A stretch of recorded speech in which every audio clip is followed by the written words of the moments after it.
Hello, everyone. Welcome to another Chuck Jones CreativeSide Chat. My name is Ben Olson. I sit on the board of the Chuck Jones Center for Creativity in California, and I also run the Chuck Jones Center Chicagoland in Schaumburg, Illinois. And while usually I play the Robin to Craig's Batman, tonight I'm going to play the Robin to Jerry Eisenberg's Batman.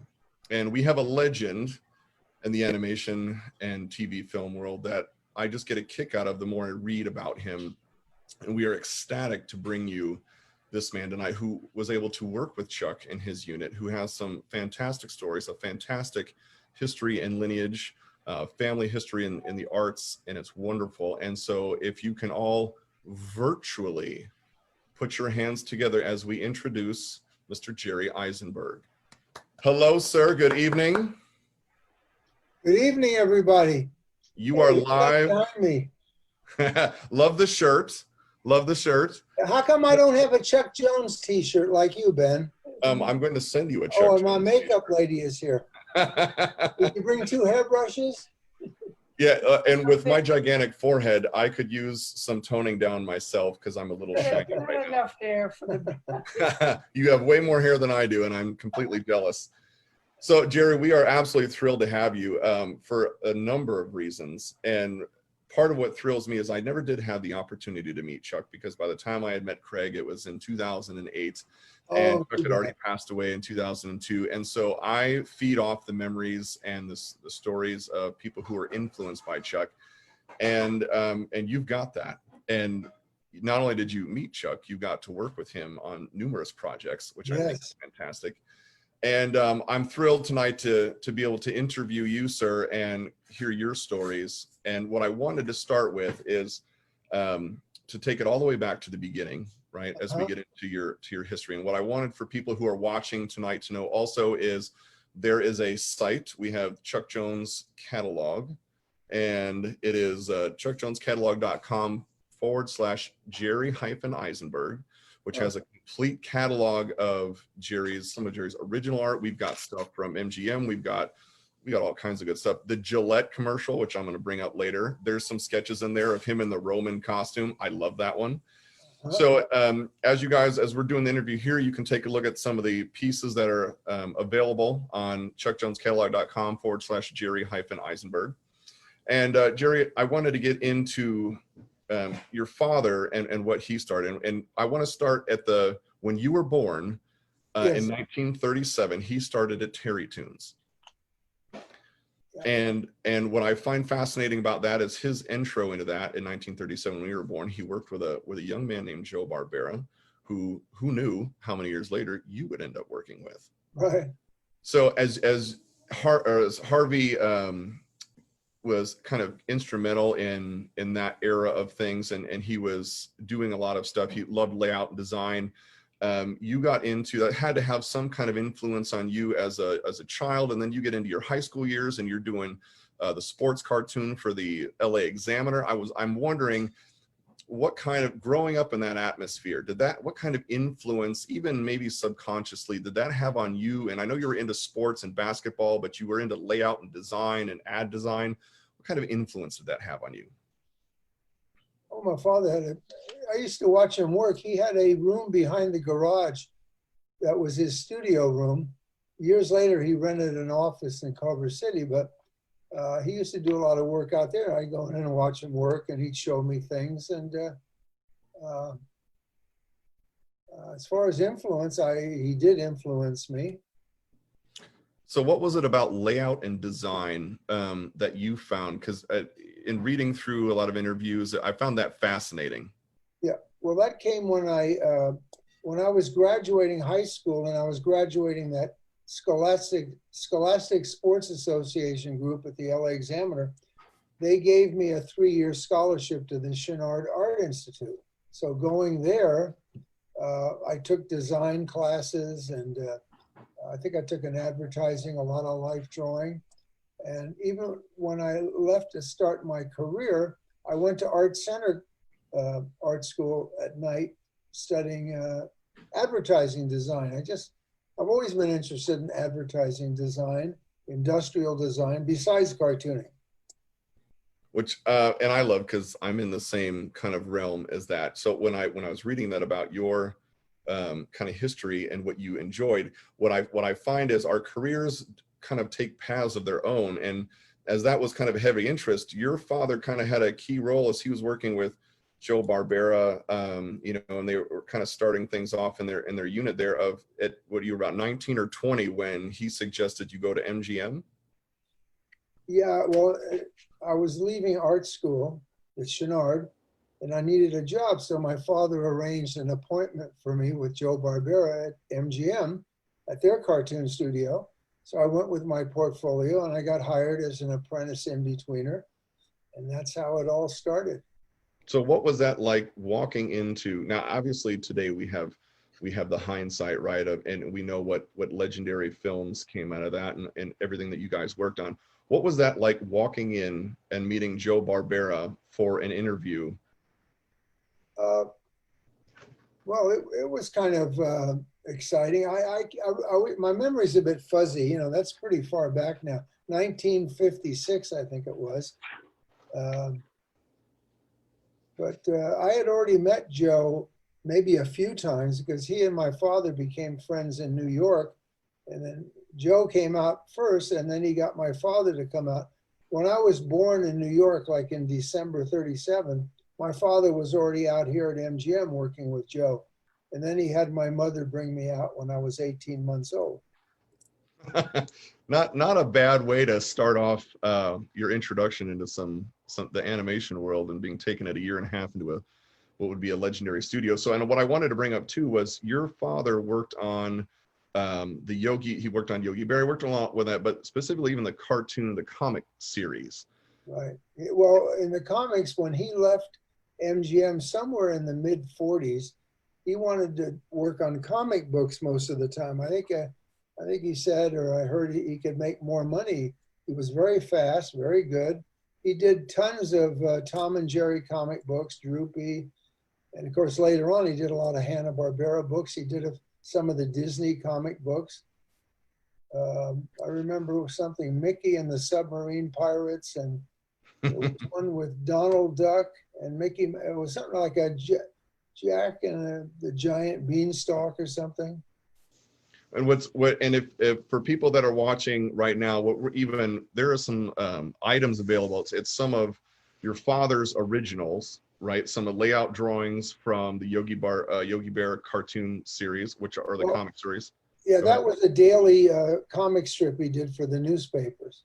And what I love about that is I like the sketches and the drawings, the original stuff before it goes in. And we've got a full panel comic along with some others of Yogi, which if you're going to chuckjonescatalog.com/Jerry Eisenberg, you can see those originals. Fantastic stuff. So 20 years, you know, you're born in 37, 57, start up with, well, actually, let's get to when you go to MGM, you're working there. How long, talk about a quick reality check. How long does that last, your first stint at MGM? Oh, gee, it was short. It was only 7 months. And then the studio, MGM decided to close the cartoon division. So years later, when Warner Brothers bought Ted Turner, who happened to own Hanna-Barbera at the time, they moved over with us in Sherman Oaks, and they used to have an annual birthday party thing for luncheon for Joe Barbera.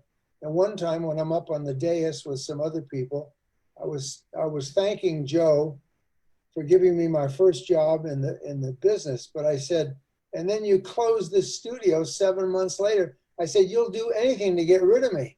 I had fun kidding him, because I used to elicit really great zingers from him. And I can't remember what he zinged me with on that one, but I've written a lot of them down. That's awesome. Well, I don't have them with me, but. So you go and you start working at Hanna-Barbera Studios with Joe, and 7 months later it closes down. No, that was the MGM cartoon studio. Right, the MGM cartoon studio with Joe, and then that closes down, and you go for about 4 months. Yeah, 3 or 4 months I was unemployed, and then I got hired at the Warner Brothers cartoon studio in Burbank. It was on the southeast corner of the main lot, and I continued as an in-betweener. And then I did work for all three units. There was Frizz Freeling's unit, Chuck's, and Bob McKimson. But I really loved what Chuck was doing with Mike Maltese, Maurice Noble, great animators. And my friend Willie Ito was assisting Ken Harris in those days. That's where I met Willie.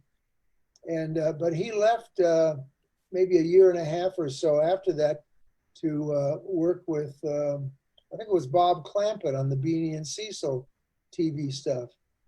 And so Ken Harris asked for me to be his assistant. And boy, that's just where I wanted to be in Chuck's unit. So Chuck was, what a talent. I mean, he was like a teacher, a mentor, very intellectual. I don't know, he was just terrific to listen to. You know, I wish I'd have spent even more time with him, but he would take the time. I could stop by his office and he'd say, yeah, come in and I have a few questions. And he'd show me, he'd show me the answers. And he taught me a lot of things. So do you have something, first of all, you're working with, you're working under Ken Harris, who's a legendary animator, and his action, the way he's able to animate that, his dance. Was there something, and I'll piggyback this to Chuck in a moment, was there something in working with Ken Harris as you got to just absorb that and work as his assistant, that just a learning experience right off the where you're like, man, you know, and it was an instant thing, like I can, you know, and what was it that he taught you that really sunk in? Well, it's hard to say. A lot of things are intrinsic, but it was just, he was a terrific person. You know, he must have been in his 50s in those days, but it's funny. He seemed so much younger. You know, he just had this wonderful spirit about him besides all his great talent. He would leave a scene for me to animate once in a while, which I really appreciated. And one time, some of the guys had stopped by and were chatting like at break time. And I remember him saying, he said, Jerry thinks we're the same age. He talks to me like I'm in college with him or something. Ken brought that out in me. He didn't seem like an older guy. Like you said, I was probably about 20 or 21. And which is amazing. And so I could remember more details. I mean, no, you know, and what I love it, you know, we're left with those impressions that people give us, and I think that's a wonderful impression. He also liked to listen to Chuck Cecil's radio show. They play all the big band music, and I love that stuff too. So we had a lot in common that way. And sometimes I'd send a cartoon into Chuck Cecil from the both of us, and then we get all excited. We'd hear Chuck talk about us on the radio maybe a few days later. And I ran out the hall and I asked everybody, turn on the radio to whatever the station was. They're talking about Ken and me. And Corny Cole, who was next door, he was the assistant to, I'm forgetting the name right now. He made a funny cartoon of that whole incident.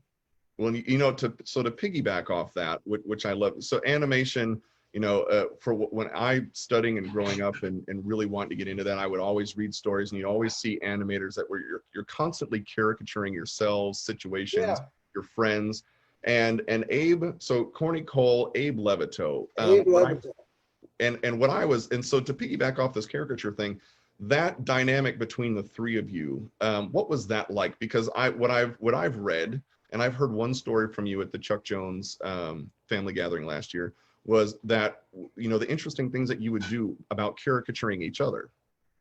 Right, yeah, I really wasn't doing any caricatures in those days, but Abe Levito, I've got several things he did of me, and then some of me and Corny. He would put Corny and me together. I was always teasing Corny about his surfing.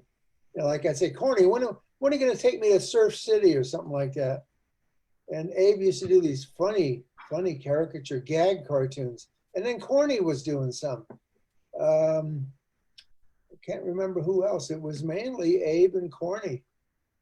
So that was kind of like the Three Musketeers, if you will. Yeah, but I didn't do any gag cartoons then. Years later, I was doing that stuff. But so did you find that you guys fed off each other in that sense of humor, that, you know, that brevity that kind of works around? Did you find a good sense of that in the unit between Chuck and you know, Frizz and all that when you guys worked together? Was there a good collaboration? Yeah, you mean between the units possibly? Well, like so you mentioned Corny was an assistant for, you know, another animator on another team.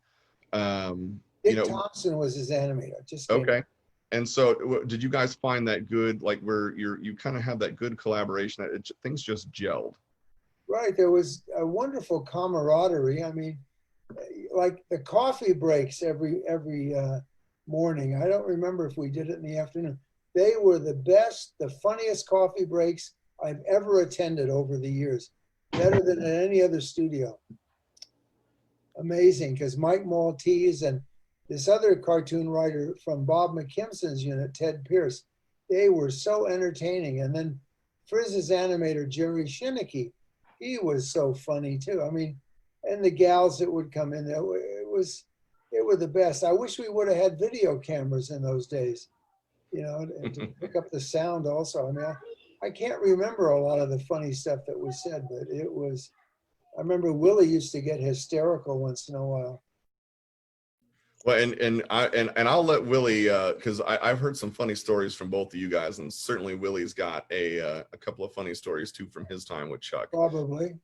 And you know what I wanted to show too was if we could, Scott, if we could pull up as we're going, I did want to show the Yogi Bear if we have those at some point. Scott, go ahead and you can pull that up as we get into, so your time at Warner Brothers, the influence that you got from Chuck. Like here's some sketches. Jerry, can you see those on screen? Yeah. I love this one, by the way. This is the Sonny Bono and Monsters one. We were developing something with Sonny Bono, but it never developed into anything. I don't know what inspired me to do this thing. This is one of my favorite ideas. When I went through the catalog and was looking at all the work that you did, I immediately attached myself to this piece. Oh, thank you. I love the design. I wish I could remember more. Oh, that was at Ruby Spears when we did what was he called? He was the world's ugliest dog. He was so ugly, he wore a doghouse because if you saw his face, I remember I was trying to think of what could this guy had. I even put what is the thing that the dogs tinkle on, the fire hydrant? Yes. But then there was this really nice fellow. Willie was working at Disney at that time when we were developing these Ruby Spears shows. And he brought him over one evening, Carson Van Austin. And Carson, I think it was him that came up with the doghouse idea. I loved it. That's hilarious. He would help me once in a while with some development stuff. Now this, I don't remember, oh, there's the Heathcliff. I love Heathcliff. All of these are available for purchase on ChuckJonesCatalog.com / This was an original that, Wait, can you go back, put Scott? It back, Ben. Come on, Ben. There we go. Oh, nope. Not that. Hold on, Scott, if we can, there we go. Nope. Who's doing this? Anyway, that's Yoink of the Yukon. My friend Don Jurwich and another fellow, a writer, Jim Ryan, and me, the three of us created this short for that shorts program they were doing at Hanna-Barbera. I think was it called What a Cartoon or something? That was put together by Fred Siebert, who was the president of the studio at that time. Which and what I love the animation drawings, and then you have the final cell of the entire piece. Yeah, I've got a lot more of these, but I'm not telling Scott about it. I got to keep some things. We'll keep that just between a few more. Absolutely, we'll keep that between us and Facebook. So your career is as we cycle through some images here. I know that there's 98 credits in IMDb, and I know that's just pales in comparison to how many actually credits that you have on films. Yeah, and I've been absolutely fascinated by the work that you've done. And what I wanted to, as we take a look at some Tom and Jerry pieces and some character design. So when you know, I know you had mentioned earlier. That's a Maurice Noble layout, by the way. Oh, that's from What's Opera Doc. I'm pretty sure that's from What's Opera Doc. It's a very light, the pencil is very light. Oh, Maurice, what a terrific layout man he was. Did you get to, how well did you get to know Maurice? Well, I got to know him, I was just there, I'm thinking 2.5 years before I left to go with Hanna-Barbera. I didn't really know him that well. I got to know Mike Maltese more, and maybe even Chuck. But So did that, when you were in the Warner Brothers unit, was there a film that you had that you just and you know, Chuck always said he doesn't have his favorites, right? They're all like children to him. Was there a film though for you, or a character that you worked on in a scene that was really something that you really like, man, this was it. This is my favorite.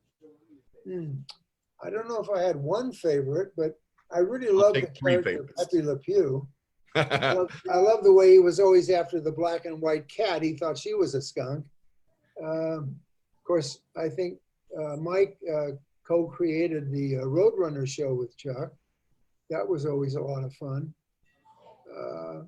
Marvin the Martian. I love that voice. Yes. So Marvin is one of my favorites. Did you have do the voice, Ben? It's the Illudium Q36. It's about Very as close as I can get. Oh, the kaboom! There, you do it better than I do. When you were working in betweens with Ken, was there something in a film, like was it a Marvin the Martian cartoon or something that you just something that stuck out and I know you said not maybe one favorite, but even something on a scene that you worked on? Gee, I'm sorry, I can't recall really. That's okay. Like my favorite, What's Opera Doc, amongst a few others, that was done probably just before I came on board. You know, I came to the studio in August of '57. Which in your tenure there at Warner Brothers, everything you got to soak up with Chuck and Mike and Ken, you take that into, what I found interesting was your passion was still, even though you're doing assistant and animation, your passion was still layout and design, correct? Yeah, I was always interested in that, and I don't know, but I did like the full animation. I think when I started at Hanna-Barbera doing layouts, what was it? When I'd lay out a scene, I'd usually put in extra poses. I was kind of like semi-animating it. I missed the full animation. So you were kind of doing fast enough. I could add extra stuff and still make the schedule. You know, get the stuff done when it was due. So you were kind of doing an animatic before we knew what an animatic was. Really? Maybe, yeah. So I wanted to get into this period with you and Hanna-Barbera. I believe, what was it, 1961 about? I started there, actually, it was also August. It was like an even 4 years. August '57, went to Hanna-Barbera, August '61. But before that, Bill Hanna would call me at Warner Brothers and say, would you and Ken be interested in doing animating some commercials for us? So I said, well, let me ask Ken. So I talked to Ken about it, and he said, sure. So I used to pick up and deliver stuff at the Hanna-Barbera studio. That went on for about a year and a half or two before I came on board, you know, on the staff. So what commercial do you remember? Well, they used to do a lot of Kellogg's for Kellogg's and Post cereals. It was probably Yogi Bear, Huck Hound. Yes. I can't remember too much detail right now. So and what's funny was when I was doing the research on this, I did find a Yogi Bear Kellogg's commercial. And it was around the same era of when I believe you were probably picking some of that up. And I find it fascinating. And so as you get into, so you've known Joe, right? And then Bill is calling you while you're at Warner Brothers, and then you finally make the jump. What was it that really, you know, was it the layout and the design aspect of things and getting more to that? What made the decision to move to Hanna-Barbera? Okay, well, it started back in, I think around 1958 or into 59. Joe offered me a job in the layout department. And I was talking to my father about it. I mean, I was interested, but he said, I took my father's advice. He said, why don't you stay at Warner's longer and learn more about the animation? I'm glad I took his advice, because that's always a good foundation, you know, animation. Absolutely. It helps you with layout when you're laying out the characters and the poses. So that's what happened. I could have gone to Hanna-Barbera full time, maybe a couple of years earlier, but I stayed on. Well, and I'm glad you did, because, you know, what came out of that, what going back to kind of bring in how your, you know, the work that your father did and how you ended up working on the projects that were, you know, involved with your father. So the Flintstones come to, right? They're looking for this. Your father had this idea of and I think he did layout drawings, if I'm correct, of kind of this cave age family. Well, and then not it really. wasn't really flying. I mentioned to Scott the other day, you know, there's that website, Yowp, YOWP, of Yes. Jim Benny from Vancouver, Canada. We had a long phone interview, and I've got that story in there, and it's also in a few other places. It's in that Flintstone book that Turner published. But what happened was, when my father was working with Western Publishing, one of the editors, Chuck McKimson, asked my father if he'd want to go into business with him, be a partner with him and a financier who was going to, you know, set up the office space and everything and finance everything. So my father was telling me this. So my father started creating some ideas for television shows. And one was a caveman family. I remember seeing the artwork, but it was just one family. There was a father, a mother, I think there was a teenage daughter, a young son, and they had a pet dinosaur. I can't, for the life of me, I cannot remember the name my father had for them, but that probably wouldn't have been the final name. But anyway, what happened, my father told me on the day that they were to sign the contracts, you know, for this partnership and the development deal. My father, the contract was messengered over to my father, and he said, I didn't see my name in there as a partner. That was the what we agreed on. So he said, I called Chuck, and Chuck said, I changed my mind. I want to be the boss. You'll get a big, in those days, this was like maybe 55, 56, somewhere in there, maybe 57. You'll get something like $450 a week, which was pretty good money in those days. I remember when I started at MGM, it was $49 a week. So anyway, my father said, no, thank you. And Chuck came over and couldn't talk my father into, my father said, we had an agreement. So my father said, I just tore up the contract and threw it in the wastebasket. Chuck went off, and he went into business by himself with this money man. And within a year, he was back at the publishing company at Western. But I remember the caveman family. So my father was thinking prehistoric. And I forget what else he showed me, darn it. And I don't know whatever happened to those drawings. I couldn't find them after my father passed away. But then the next thing I know, I'm working at Warner's. My father would come over sometimes, take me to lunch. He said, I had lunch with Joe last week, Joe Barbera. And I said, I think I gave him a pretty good idea for nothing. And it turns out, my father didn't say a lot. You know, he didn't talk a lot about some things. And I guess I wasn't asking questions. You know, I was still pretty young. I was even looking at girls more than once, you know. I had a weak spot. Anyway, but so it's several years later when I'm at Marvel Studios, Alan Dinehart, who I had met at Hanna-Barbera, this wonderful man who was he helped produce some of the early Hanna-Barbera shows, and then he was a dialogue director. He heard me telling this story to some people on the patio at Marvel. So he said, come here. He went in my office with me, and he was there the day my father showed up to have lunch with Joe. And they were showing him all this development artwork of the Honeymooners.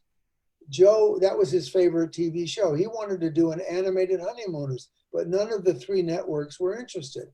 So he says, your father looks at the stuff, and he says, well, why don't you put him in the Stone Age, put some skins on him, and give him a pet and, you know, da-da-da-da-da.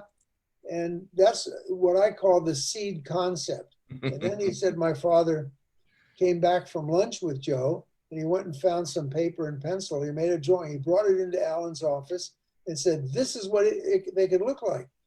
I've never seen that. I would love to see that drawing. I don't know how close it would be to what Ed Benedict designed for the Flintstones, but that's and he finally got his concept into reality. Well, Joe didn't, Joe he did this off and on over the years. you give him an idea, he doesn't quite like it that much, he's not sure. He'll come in the next day and it'll sound like it was his idea maybe. I don't know why he did that. But anyway, Alan said, I took the drawing over to John Mitchell's office down the hall. John was the head of Screen Gems, who was the parent company of Hanna-Barbera at that time. And he said, John loved it. And he said, excuse me. He took the drawing into Joe's office, closed the door, came out 10 minutes later, came over to Alan and said, this is what we're going to develop. So then it became the Flintstones. It was the Flagstones. And then I remember I heard my father said they had to change the name because the Flagstone company, there was a Flagstone company, they were objecting. But you know, I like the Flintstones better anyway. I like the Flintstones far better. And if Scott's got some drawings up and it's part of what's on the Chuck Jones catalog.com/Jerry-Eisenberg.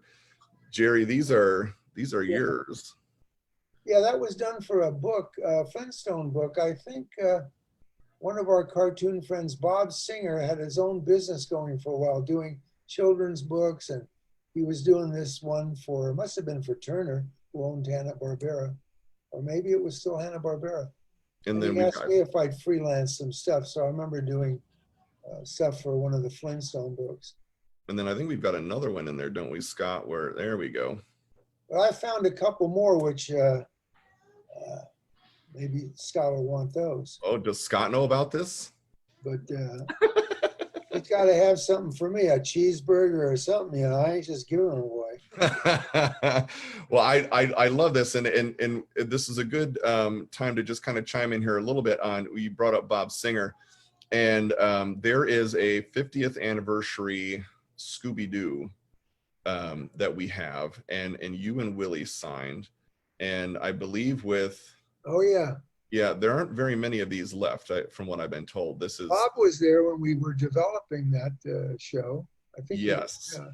He and I did storyboard work on that. Go ahead. So you did storyboard work on this film? Well, it was like a presentation storyboard. You know, the show hadn't been sold yet. But, so we've got the 50th anniversary Scooby Doo, and we've got, it's a limited edition. And with that, I believe, with any purchase of an AP, this is the Bob Singer Giclée.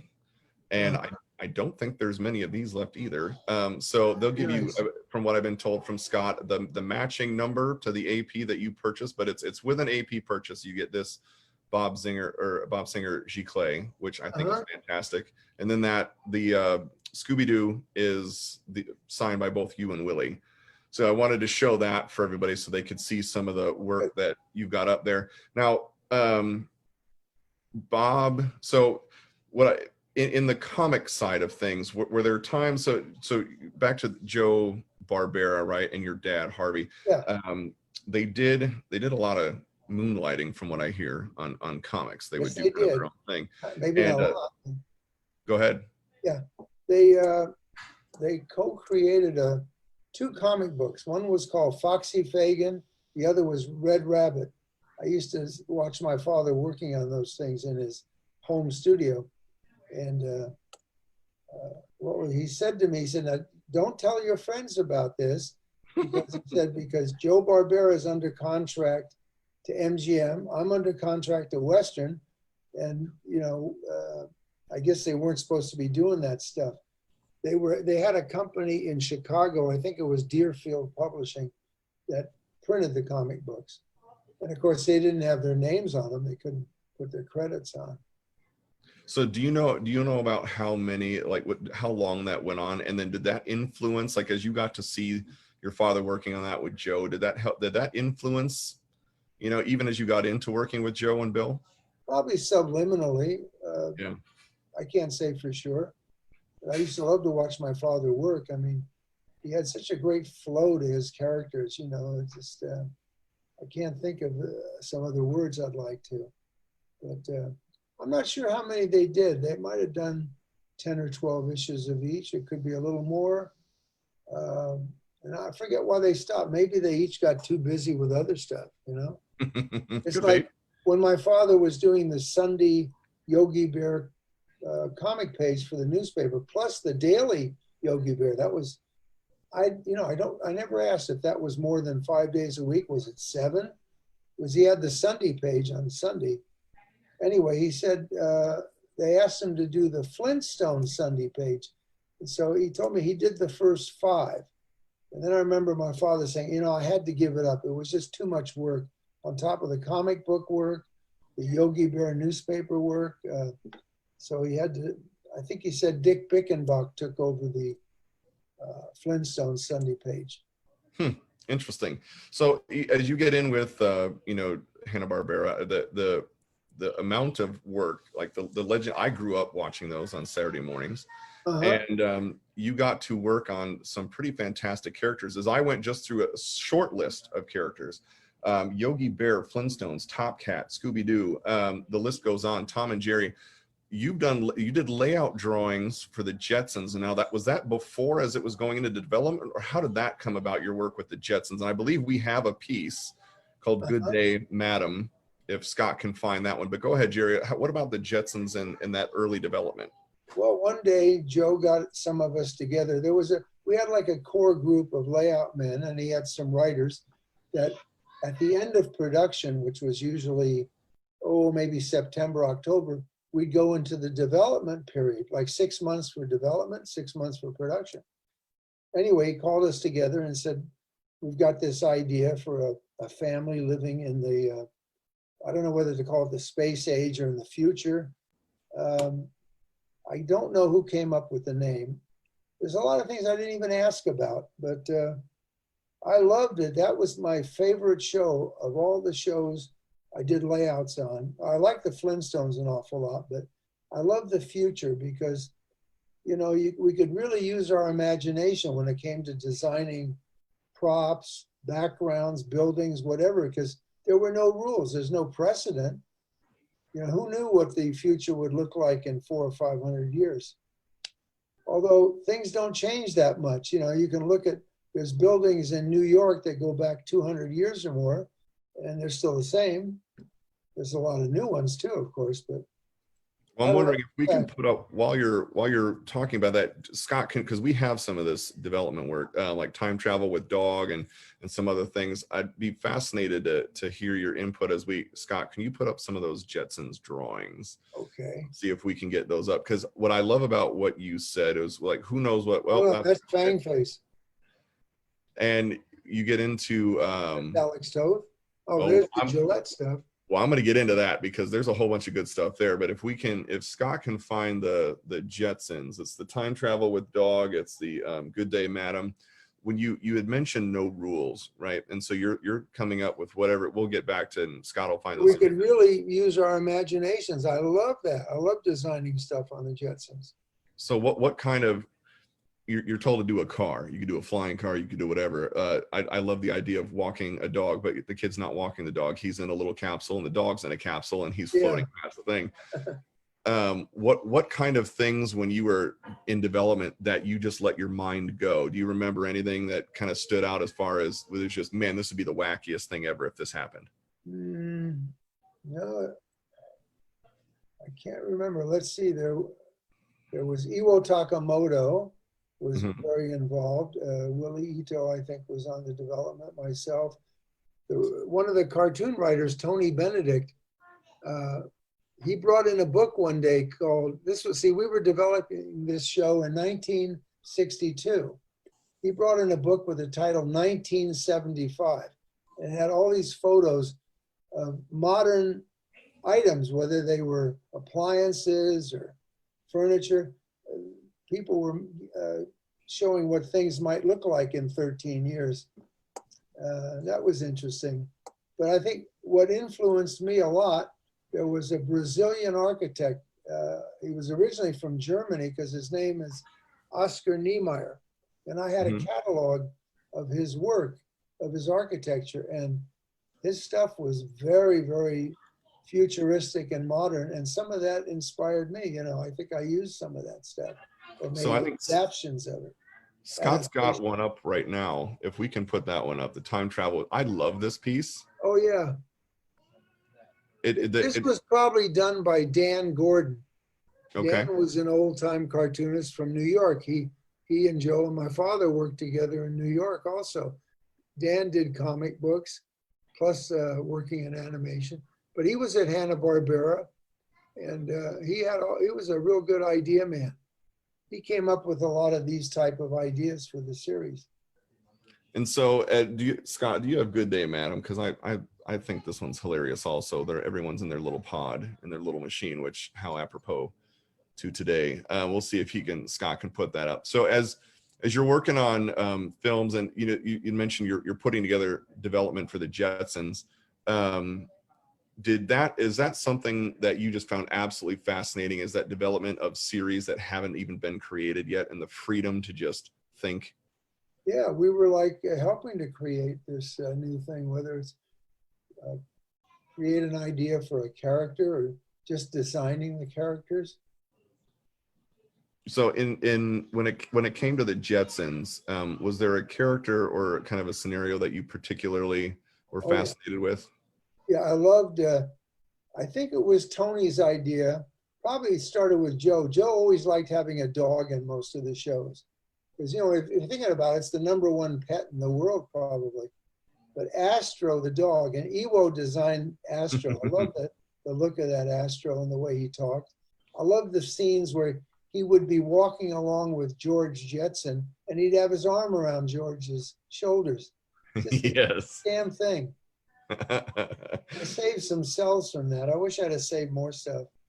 So did you find, as you were going through and working on those films, to your point on kind of saving things, were there pieces did they let you just keep? Did they let you keep production drawings and, cells? I used to save a lot of stuff I did. Well, of course, the final drawings that were colored and inked, those would be mounted on boards, large cardboard. What do you call those crescent boards? They'd be like 30 by 40 inches. Okay. Of course, that I couldn't keep those. But I kept a lot of my rough and comprehensive stuff that I did. Which I find amazing, because as you know, the more I did and learned about animation, especially in the beginning, and how things were not, maybe the value they didn't think was there. And now today the value is so high on those things. Who would have known? I mean, it's a shame that like at Warner Brothers and even Hanna-Barbera, they threw out so much stuff. Which is just, that just breaks my heart, because man, I look at that art form of 2D animation, ink and paint and the roughs is just a fantastic form. Yeah.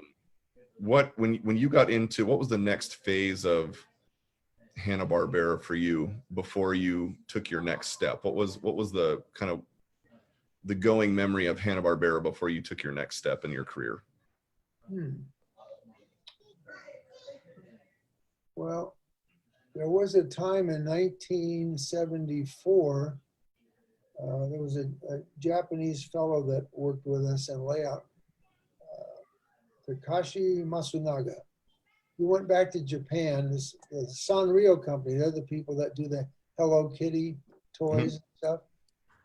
They wanted to get into animation, and they'd gone to Disney. Disney wasn't interested, but Takashi had an idea to do a thing called Metamorphosis, and which were based on the stories of Ovid. And he got some of us to moonlight, work a few nights a week and sometimes on the weekend, helping to develop this idea, which eventually it was produced. At some point, I went back to Japan with Takashi for 6 weeks for final development. And when it was time to come back, it was time for it to go into production here in Hollywood.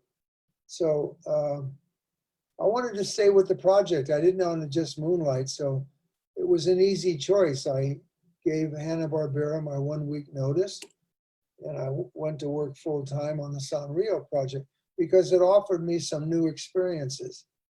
I got to do animation directing, and some of my animators helped me with the timing, learning some of that stuff.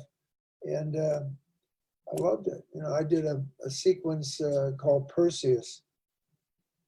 And the show came out, and then the company decided to, I don't know, they changed it.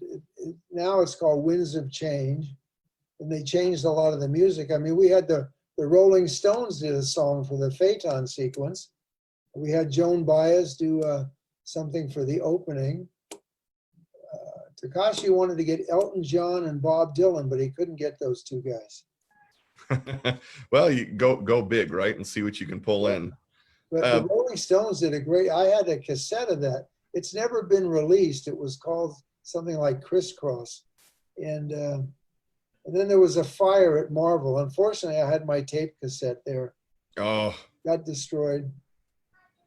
So in the work that you've done, and what I love about your career is, especially as I took a look through what you've done. First of all, I love your stuff on Johnny Bravo. I think that's hilarious. Oh, I love that character. Yeah. Yes, I'm absolutely fascinated by him, and we've got some stuff from Johnny Bravo. We do have a Jetsons like character model original signed by you too, if Scott can find that. But what I find interesting and fascinating about your career, and what I have such a great respect for, is you're a creative, and this whole idea of a creative side chat is kind of just unleashing that creativity. And you did it through animation, you did it through layout and design, you did it through writing, you did it through producing, you did it through directing. You found these avenues that allowed you to create in different forms and that you found exciting.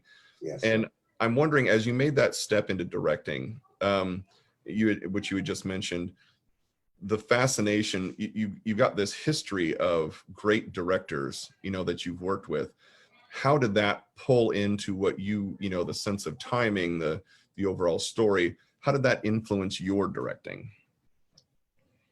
Oh, that's a tough one. All I know is I remember thinking before everything, before 2D, wait a minute, full animation ended for a while. I wanted to be a director like Chuck or Frizz. And have my own little unit, and have all these terrific talents and making theatrical shorts. That was a dream I had, but then it wasn't to be.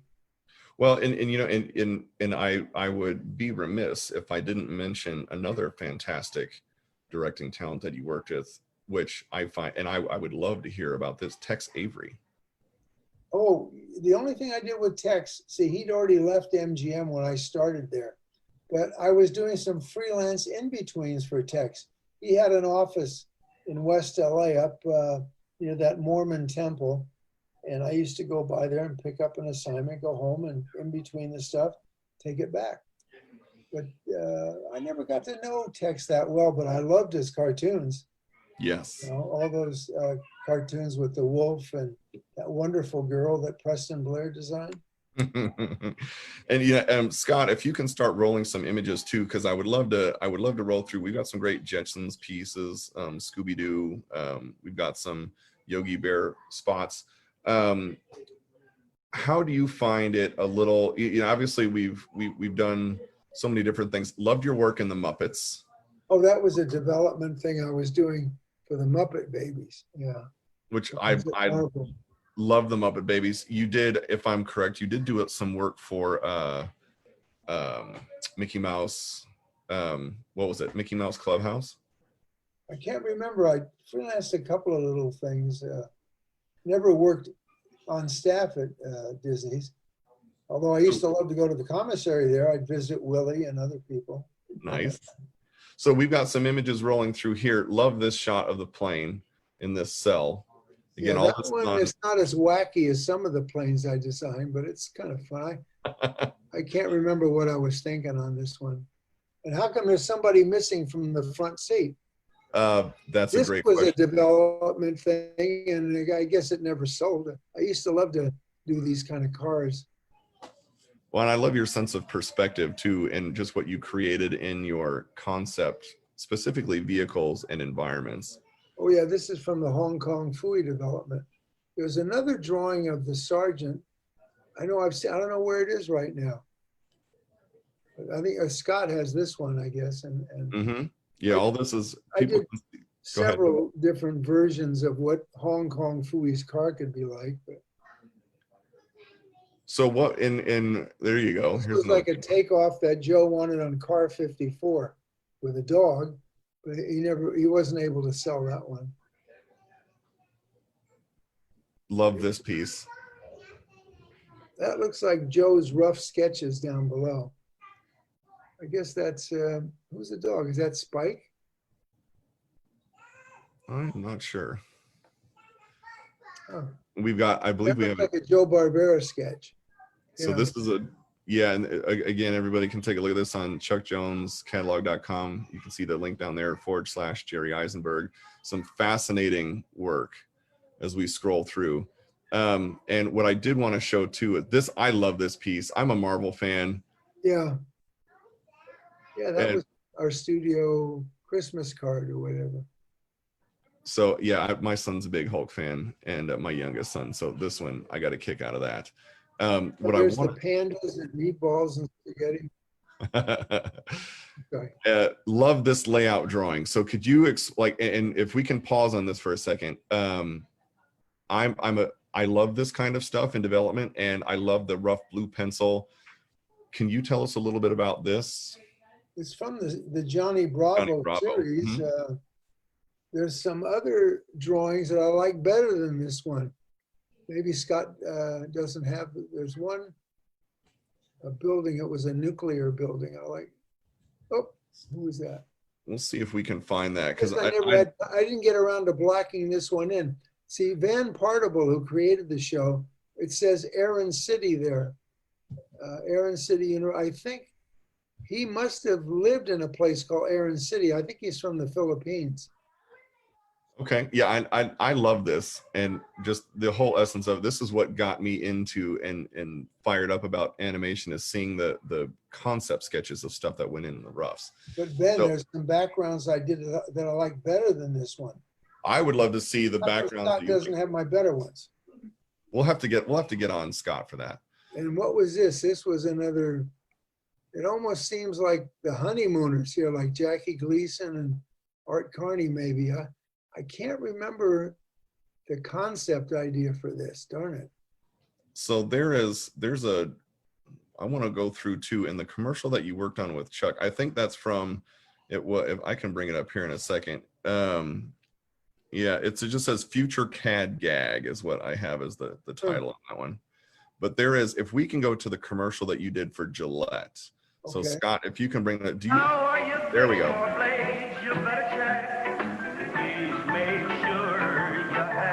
Positive, negative. How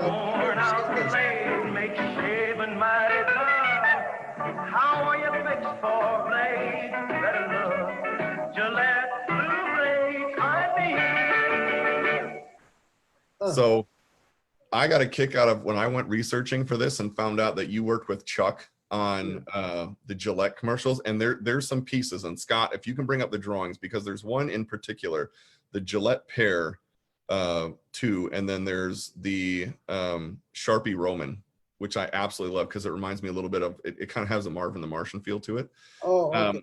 So when you were, getting hired to work with Chuck on these things, yeah, Scott, can you put that up there? I love this piece. Oh, thank you.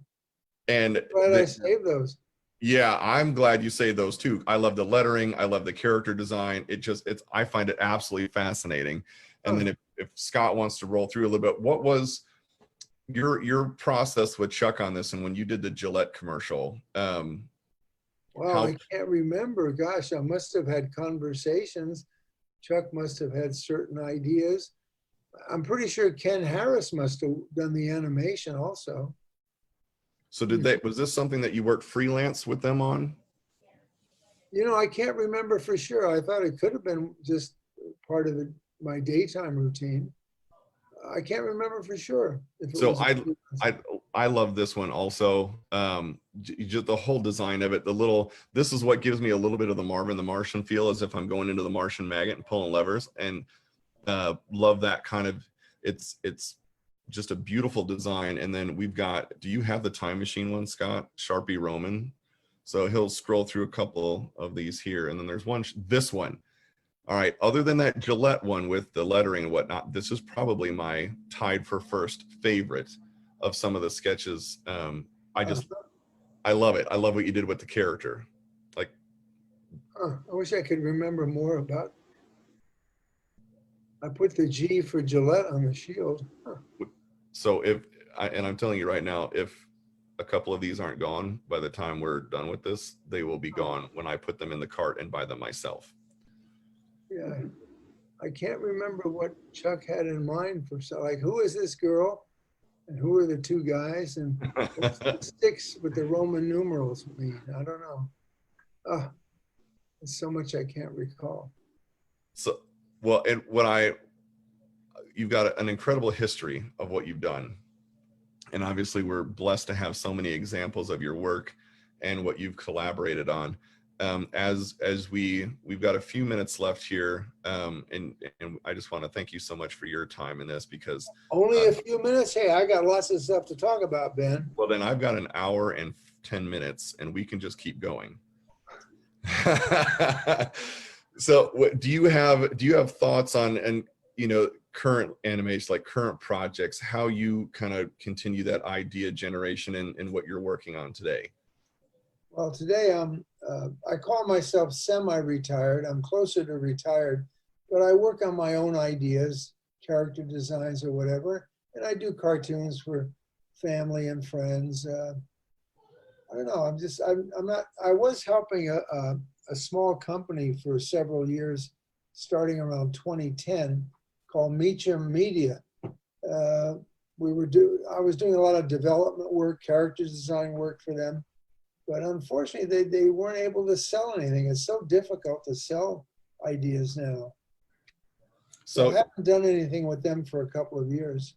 Well, maybe with the since Netflix is throwing around money like candy and greenlighting stuff to beat out all the streaming services, that leads me to this question for you. And anybody that I've talked to, especially that has a career history like you do, you always have ideas on your own that you would love to see. Is there one project, and if you could, I'm sure there's a bunch, but is there a project that you would love, that you've been working on, that you would love to see come to fruition?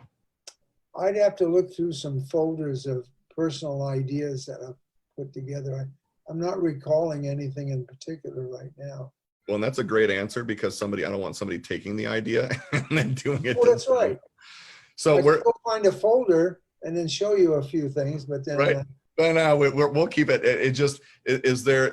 As you develop things, that desire to create more. Do you have something that, and you don't name the project and don't show us anything yet, because we want to keep that a secret, but something that you would love to produce? I don't know. I'd have to review my stuff again. I don't know. I don't know if I'd have enough energy to get back into producing and, on a daily basis. Probably a fair amount of work that would go into it. So as we kind of roll out and close up here, again, there's a great respect that I have for everything that you've accomplished, all the people that you've worked with, right? And in this, what I find fascinating about our Chuck CreativeSide Chats is Chuck has influenced so many people, and that has permeated into those people influencing other people, right? And your career is a kind of a gold star of who you've influenced. Do you see something as kind of a next up and coming, like, I really enjoy this series, I'd love to see what they do with it, something that you take enjoyment in watching the creative of, like, that you respect that somebody else is doing? Well, I know that when The Simpsons came out, I really loved the design on that show, especially Bart Simpson. I think he's a terrific design. Great little character. And it's amazing how many years they've lasted. Can you, we're past 30 now, I think. Yeah, they've surpassed Scooby Doo. And which boggles my mind, and in a great way, because animation taking that form, and that just goes to show you that great story writing, right? Great stories can propel anything. You got to have a good story, that's what, Chuck, when he had Mike Maltese, oh my God, the writing was great. The two of them, yeah, one of my all-time favorites from there is, I have a lot of all-time favorites from Chuck and Mike, but I love Robin Hood Daffy, Yoinks in a Way, the buck and a quarter staff. Yeah, I remember Robin Hood Daffy. And of course, Joe Barbera, I remember he hired away Mike Maltese and Warren Foster. Warren was working for Friz. What a coup. He got two of the great cartoon writers. That would have been probably around 1959, maybe. So, So when I went to Hanna-Barbera full time, I kind of reunited with Mike. He was working at home a lot, but I'd see him there regularly. which seemed to go on a lot with the poaching of great talent. Oh yeah. Boy, he really poached. That was So, a big coup. is there a kind of a closing story, something that you find that you don't share too often? Maybe it's your time at Warner Brothers with Chuck and that crew. Maybe it's your time with Hanna-Barbera, where you kind of think, I can't believe that happened. Like, I've heard the Willie Ito story, and again, I'm not going to give it all away, but it has to do with a lunch and a couch, right? And I was cracking up when I heard the story, and you had some great ones too at our Chuck Jones family gathering last year. Is there one story that you can kind of think of that you're like, man, I can't believe that? Oh boy. I know you've probably got a lot, but one particular that you were like, this is, and by the way, you're sharing this with 10,000 people on Facebook. So Yeah, well, oh, I'm looking at my notes right now. Oh, you got me back on screen. I do. Anyway, I'm sorry. Let's see. I'll tell you something funny. When I was first there, I think the first Christmas, that would have been 1957. That was the year of Sputnik, too. Well, I got something to tell, but I remember for Christmas, the gift that the studio gave us was a bag of Bugs Bunny carrots. We all kind of groaned. They weren't very generous, but it's funny. What was it? The carrots did not put any of us into orbit like. And I was thinking, and then I thought later, maybe there was a bonus inside the bag of carrots. I hope I didn't eat the bonus, you know. I could do probably a half hour on this, but I won't. My wife handed me a little note here. There was a famous story about, there was a wonderful artist named Phil Mendez. He used to come over and do freelance work for us at Hanna-Barbera. And later on, when I was away from the studio, he was working there on staff. He came back in to work on staff, and they didn't have a room for him or a cubicle or anything. So they had a desk in a hallway for him to sit and work. And he kept asking about, do you have a room that I could share with someone or whatever? So finally what he did, this was clever, and I wish I would have been there. He went to he moved his desk into the men's room, the bathroom. And what he did with the word men, he added D-E-Z to it. So it said Mendez. And people would walk in there and they'd see Phil sitting there drawing at this desk in the men's room. They found a place for him right away. And you know, nobody took any photographs of that. And me, I used to take photographs, and Tony and I used to do a lot of 8mm filmmaking around the studio. I would have taken some photographs of that. And there's no record of it. It's a shame. But that is a great story. Have you heard of Phil Mendez? Yes, I have heard of Phil Mendez, And which yeah, makes I'd like it even to talk funnier. more about Iwo Takamoto. What a great talent.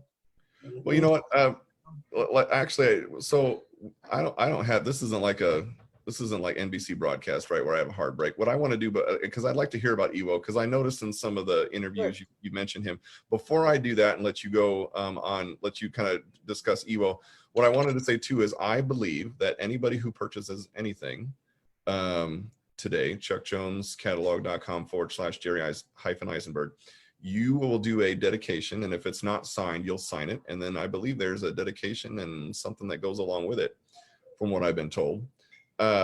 So love that. Make sure, like everybody, as you're kind of thinking, Jerry's a legend. So as you're purchasing something from the catalog, he will dedicate for you. Now, Jerry, so tell me, and by the way, Scott saying Jerry and Ben sounds like a great idea for an ice cream name.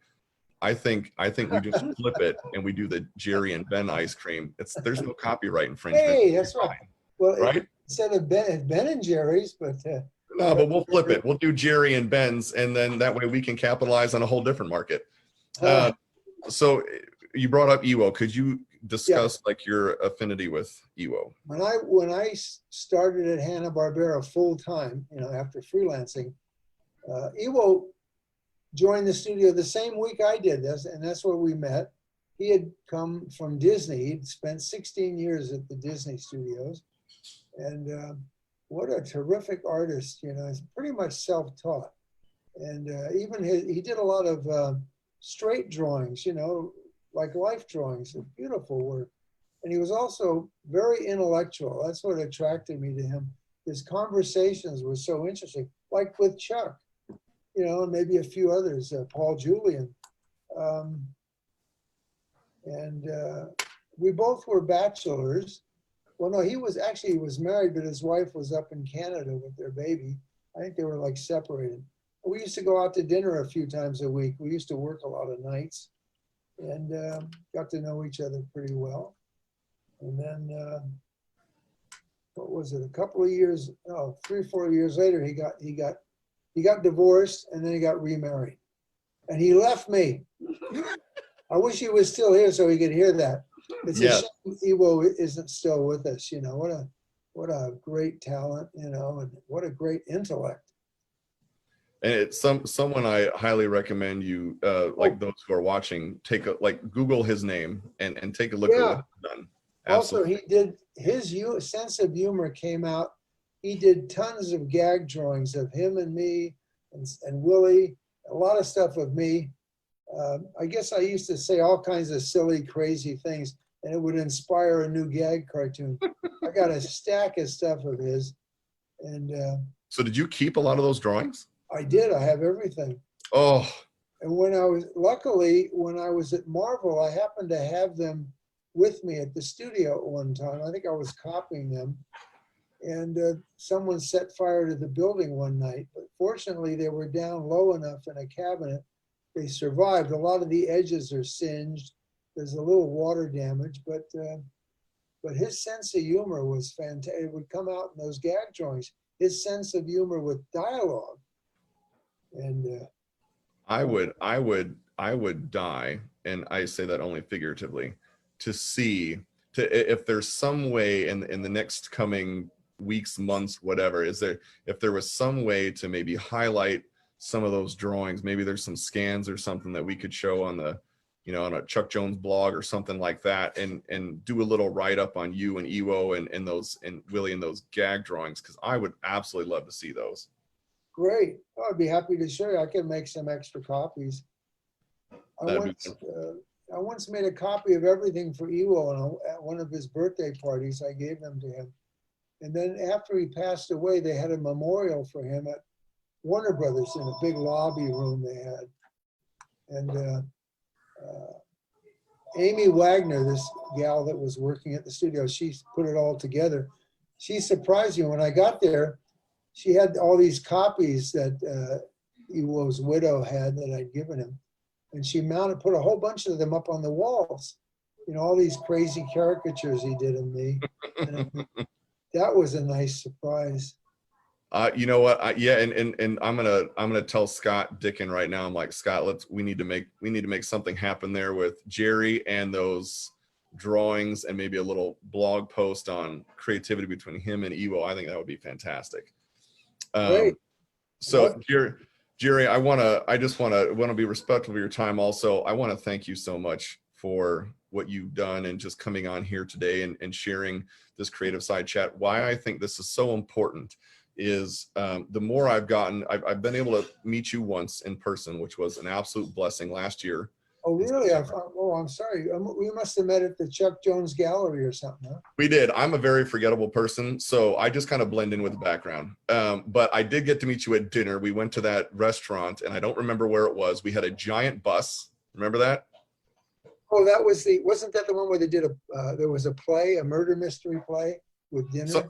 Something, yeah, and I got to meet you there, and that was awesome. And to me, the more I get to know you, and the fact that I've been able to meet you in person, and now you talk with you about your career and history and the things that you love, I had a great respect for you before. I have an even greater respect for you now and everything that you've done. How is my table manners? You know, because Scott has never arranged another dinner like that since. Did I do something?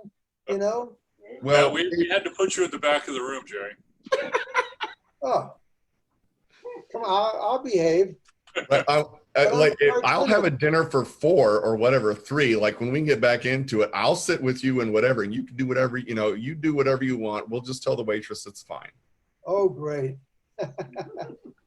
So again, everybody, if they want to take a look at Chuck Jones catalog.com/Jerry-Eisenberg, you can see all of some wonderful work for purchase. Again, Jerry will dedicate and sign. If it's not signed, and he'll also dedicate. We have the Scooby Doo 50th anniversary piece, which Scott told me there's very few of because that thing's been like going lightning fast. So if you want to get your hands on that, and then there's some other wonderful pieces in that giclée that you can, if you purchase an AP, that Bob Singer giclée goes along with it with matching numbers. So Jerry, I sincerely hope we do this again because you're a genius. I'd love to. Yes, and then maybe we can get into some more of those drawings and stuff and those gag things because I would love to do this like this again. So thank you so much. Yeah. Any parting? I can even show some of the gag things on the screen here. I can hold them up. I would love that. I would absolutely love that. Yeah, there's more stories about not only Sanrio but Marvel films, Ruby Spears. I have, and I don't have time today, but I do want to know about Marvel films. I do want to know about Ruby Spears because there's so much packed into that. So let's bring you back for another creative side chat because wait, what does Scott have? Can you highlight Scott for a second? What did you just show on there? What's that? Those are some Shaggies here that Jerry was doing screwing around. Hold it closer. I want Bob Singer to be jealous. Look at that. There you go. There you go. So Jerry, we need to do a creative side chat, Jerry Eisenberg round 2. So let's make that happen because I want to hear some more about that. So this is only the part 1 of 2 that we can pull off. Thank you so much, sir, for your time. You've been so grateful. Thank you, and I wish you good luck and good fortune, and to Scott and everyone else. I'll look forward to this. Thank you. If it's this year or if it's next year. No, why wait? What do we have on our hands right now? We've got some time. So let's make it happen this year and do something. Next week is fine. Right? We've got Thursday open. It's good.